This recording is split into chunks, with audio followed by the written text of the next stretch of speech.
নমস্কার বন্ধুরা, পম্পার কিচেনে আপনাদের সকলকে স্বাগত। আজ আমি আপনাদের সাথে শেয়ার করব মালাই আইসক্রিমের রেসিপি। আইসক্রিম আমরা নানা রকমভাবে বানিয়ে থাকি, তবে আজকের এই মালাই আইসক্রিমটা আমার মতো বানিয়ে দেখবেন। এটা এতটাই অপূর্ব খেতে হয় যে দোকান থেকে আর কিনে খাওয়ার ইচ্ছাই হবে না। বাচ্চা থেকে বড় যেই একবার খাবে সেই কিন্তু বারবার আপনাকে বানাতে বলবে। তাহলে চলুন দেরি না করে আজকের এই অপূর্ব স্বাদের মালাই আইসক্রিমের রেসিপিটা দেখে নেওয়া যাক। আজকের আমি মালাই আইসক্রিম বানানোর জন্য দেখুন এখানে আমি 1 কাপ মিল্ক পাউডার মানে গুঁড়ো দুধ নিয়েছি। আর নিয়েছি দেখুন এই রকম বাটি। এই বাটিগুলো কিন্তু আপনারা বাজারে কিনতে পেয়ে যাবেন। এই বাটি নিয়েছি মোট 10টা। তো এখানে 7টা রয়েছে, আরো 3টা আমি নেব। মোট 10টা আমি নিয়ে নিয়েছি। আর এই বাটির মাপ করে আমি 10 কাপ লিকুইড দুধও ব্যবহার করব। তবে লিকুইড দুধটা একদম হালকা বা পাতলা করে জাল দিলে যেমন হয় ঠিক সেইভাবে আমি জাল দিয়ে নেব। আর তার সাথে আমি এই 1 কাপ মিল্ক পাউডার মানে গুঁড়ো দুধ ব্যবহার করব। তো চলুন আজকে যে আইসক্রিমটা বানাবো ভীষণ টেস্টি হয়, একবার হলেও ট্রাই করবেন, আশা করছি আপনাদের ভীষণ ভালো লাগবে। তো চলুন আজকের আইসক্রিমটা বানানো যাক। এবার দেখুন গ্যাসটাকে জেলে দিয়ে লিকুইড দুধটাকে বসিয়ে দিয়েছি। আর দুধটা দেখুন আমি বললাম যে আপনাদের একদম পাতলা করে নিয়েছি। ঘন দুধ কিন্তু এখানে আমি ব্যবহার করছি না। আপনারা ভাববেন যে ঘন দুধ দিয়েছি আবার ওটা দিয়েছি, না, এটা একদম দেখুন পাতলা দুধ ব্যবহার করছি। এখানে ধরুন যে বাটি আমি নিয়েছি এই বাটির মাপ করে আমি একদম ঘন 3 বাটি লিকুইড দুধ নিয়েছি। আর তার সাথে এখানে আমি 7 বাটি কিন্তু নর্মাল জল ব্যবহার করেছি। তার জন্য দেখুন দুধটা কিন্তু একদম পাতলা হয়ে গেছে, দেখে বুঝতেই পারছেন। তো এইরকম একটা পাতলা দুধ, কিংবা আপনারা চাইলে কিন্তু জলের সাথেও মিল্ক পাউডারটাকে মেল্ট করতে পারেন। এই দুধটাকে আমি একদম হালকা করে একটু গরম করে নিয়েছি। এবার মিল্ক পাউডারটাকে দুধের মধ্যে দিয়ে দেব। এবার এই গুঁড়ো দুধটাকে আমি দুধের সাথে কিন্তু খুব ভালোভাবে মেল্ট করে নেব। গ্যাসের ফ্লেমটাকে লো টু হালকা মিডিয়াম দিয়ে দুধটাকে এবার আমি একটু ঘন করে ফুটিয়ে নেব। এবার দেখুন দুধের ঘনত্ব কেমন হয়েছে। এবার কিন্তু দুধটা বেশ ঘন হয়ে গেছে, দেখে বুঝতেই পারছেন।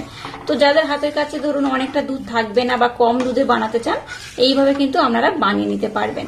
আর এই 1 কাপ দুধ দিয়ে কিন্তু পরিবারের সবাই মিলে খুব ভালোভাবে খেতে পারবেন। এটা অসাধারণ খেতে হয়। তো যাই হোক দুধটাকে দেখুন আমি একটু ভালোভাবে মেল্ট করে নিয়েছি। তো এবার আমি এই হালকা গরম দুধ এখানে আমি নিয়ে নেব এই 2 ডাবুর মতো। খুব বেশি দরকার নেই, 2 ডাবু নিলেই হবে। আর এই 2 ডাবু দুধ আমি কিভাবে ব্যবহার করবো সেটা আমি আপনাদের বলে দেব। তো প্রথমে এই দুধটাকে আমি একটু ভালোভাবে ফুটিয়ে নেব। এই যে 2 হাতা আমি দুধ নিয়ে নিয়েছিলাম, সেই দুধটার মধ্যে এবার দিয়ে দেবো 1 চামচ কাস্টার্ড পাউডার। খুব বেশি নয়, এই 1 চামচ দিলেই হবে। 1 চামচ কাস্টার্ড পাউডার দিয়ে দুধের সাথে কাস্টার্ড পাউডারটাকে কিন্তু আমি খুব ভালোভাবে মেল্ট করে নেব। এইভাবে একবার হলো আমার মতো আইসক্রিমটা বানাবেন, অসাধারণ খেতে হয়। আর একদম সহজ পদ্ধতিতে এইভাবে যদি একবার আইসক্রিম বানিয়ে খান, আপনাদের বারবার খেতে ইচ্ছা হবে। আর যেই খাবে সেই কিন্তু আপনাকে প্রশংসা করবে। বাড়িতে বানানো এরকম হেলদি একটা আইসক্রিমের রেসিপি আশা করছি সবাই ভীষণই পছন্দ করবে। তো যাই হোক কাস্টার্ড পাউডারটাকে দেখুন আমি দুধের সাথে একটু ভালোভাবে মেল্ট করে নিয়েছি।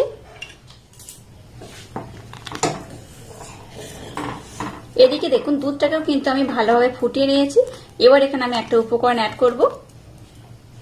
এবার এখানে মিষ্টির জন্য দিয়ে দেব 3 চামচ ব্লেন্ড করে রাখা মিছরি। আমি এখানে 3 চামচ মিছরি ব্যবহার করছি, আপনারা চাইলে কিন্তু একটু কম বেশি করে করতে পারেন। আচ্ছা, এখানে আমি মিছরি ব্যবহার করলাম, আপনারা কিন্তু চিনিও ব্যবহার করতে পারেন মিছরির পরিবর্তে, চিনি দিয়ে বানালেও হবে।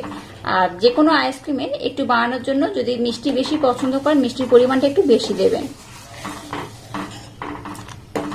গ্যাসের ফ্লেমটাকে লো রেখে এবার যে আমি মিছরিটাকে ব্যবহার করেছি একটু ভালোভাবে মেল্ট করে নেব। আর দুধটাকে আর একটু আমি ঘন করে ফুটিয়ে নেব। দুধটাকে দেখুন আবারও আমি 10 মিনিট ভালোভাবে ফুটিয়ে নিয়েছি। আর এই দেখুন ফুটাতে কিন্তু অনেকটাই ঘন হয়ে গেছে। এবার দেখুন যে কাস্টার্ড পাউডারটাকে আমি মেল্ট করেছিলাম সেটার মধ্যে আমি দিয়ে দেব। সম্পূর্ণ কাস্টার্ড পাউডারের মিশ্রণটাকে দিয়ে দিয়েছি। এবার গ্যাসের ফ্লেমটাকে একদম লো রেখে এটাকে কন্টিনিউ এইভাবে নাড়াচাড়া করব। দেখবেন দুধটা কিন্তু আগে থেকে আর একটু ঘন হয়ে যাবে। গ্যাসের ফ্লেমটাকে হাই দেবেন না, তাহলে কিন্তু এই কড়ার তলাতে লেগে যেতে পারে। তাই গ্যাসের ফ্লেমটাকে একদম লো দিয়ে 2 থেকে 3 মিনিট সময় এটাকে আমি একটু ভালোভাবে নাড়াচাড়া করে নেব। গ্যাসের ফ্লেমটাকে একদম লো দিয়ে এটাকে আমি 5 থেকে 7 মিনিট সময় দিয়ে খুব ভালোভাবে দেখুন একটু ফুটিয়ে আর একটু ঘন করে নিয়েছি। আর ঘনত্বটা দেখুন কেমন হয়েছে, খুব ঘন না করলেও হবে। আর এই মিশ্রণটা যখন ঠান্ডা হয়ে যাবে এটা কিন্তু আগের থেকে আর একটু ঘন হয়ে যাবে। তাই এটাকে খুব বেশি কিন্তু ঘন করা যাবে না, এবার আমি গ্যাসটাকে বন্ধ করে দেবো আর মিশ্রণটাকে একটু হালকা আমি ঠান্ডা করে নেব, তারপর আমি নেক্সট স্টেপ আপনাদের সাথে শেয়ার করব। এবার দেখুন এই বাটিগুলোকে আমি নিয়ে নিয়েছি আর এই দুধের মিশ্রণটাকেও নিয়ে নিয়েছি, একটু হালকা ঠান্ডা করে নিয়েছি। এবার মিশ্রণগুলোকে এই বাটিগুলোর মধ্যে ভরে ভরে মোটামুটি সমান একটা মাপ করে দিয়ে দেব। দেখুন মোট 10টা বাটির মধ্যে কিন্তু খুব সুন্দর আমি ভরে ভরে দিয়ে দিয়েছি। এবার ছোট ছোট টুকরো করে আমি ফয়েল পেপার কেটে নিয়েছি। এবার এগুলোকে আমি ফয়েল পেপার দিয়ে এইভাবে মুড়ে দেব। সবগুলো বাটিকে এইভাবে ফয়েল পেপার দিয়ে আমি মুড়ে দেব।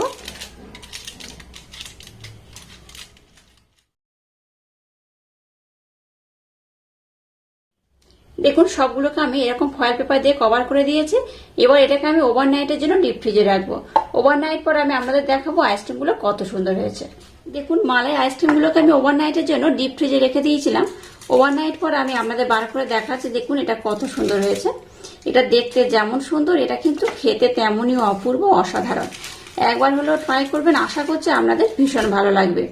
আর এটা দেখুন বেশ কিন্তু টাইট হয়ে গেছে।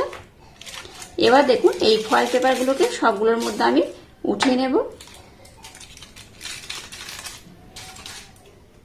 দেখুন এখানে 6টা রয়েছে আর এখানে 4টে রয়েছে, মোট 10 বাটি কিন্তু আইসক্রিম আমি বানিয়ে নিয়েছি। কিছুটা আমন্ড নিয়েছি, উপর থেকে দিয়ে দেবো। এইভাবে দিলে কি হবে, দেখতে খুব সুন্দর লাগবে। এটাকে আমি ডেকোরেশন করার জন্য ব্যবহার করছি। আপনারা কিন্তু এটা ব্যবহার নাও করতে পারেন, নর্মাল এটাকে সার্ভ করতে পারেন আর এইভাবে এটাকে ব্যবহারও করতে পারেন। করলে কি হবে, দেখতে খুব সুন্দর লাগবে। আর নিয়েছি দেখুন কিছুটা পেস্তা, পেস্তাটাকে উপর থেকে এইভাবে দিয়ে দেব। দেখুন সবগুলোকে আমি কত সুন্দর করে ডেকোরেশন করে নিয়েছি আর কত সুন্দর দেখতে হয়েছে। দেখুন এটা দেখতে যেমন সুন্দর, খেতে কিন্তু তেমনই অপূর্ব, অসাধারণ। তো একটু কেটে আমি আপনাদের দেখাবো এটা কত সুন্দর হয়েছে। এই দেখুন এটা যেহেতু খুব ঠান্ডা রয়েছে, সবে মাত্র আমি ফ্রিজ থেকে বার করেছি, তাই দেখুন বেশ অনেকটাই কিন্তু টাইট হয়ে আছে। ডিপ ফ্রিজ থেকে বাইরে বার করে 2 মিনিট পরেই খাবেন, তাতেই করে কিন্তু এটা বেশি খেতে মজা লাগবে। আর এই দেখুন কত অপূর্ব হয়েছে। একবার এইভাবে যদি বানিয়ে খান, দেখবেন আপনাদের বারবার খেতে ইচ্ছা হবে। আর আজকের এই অপূর্ব স্বাদে আইসক্রিমের রেসিপিটা যদি আপনাদের ভালো লাগে, তাহলে চ্যানেলটাকে লাইক, শেয়ার, কমেন্ট এবং সাবস্ক্রাইব করবেন আর পাশে থাকা বেল আইকনটা প্রেস করে দেবেন। তাহলে টাটা, আবার দেখা হচ্ছে নতুন কোনো রেসিপি নিয়ে।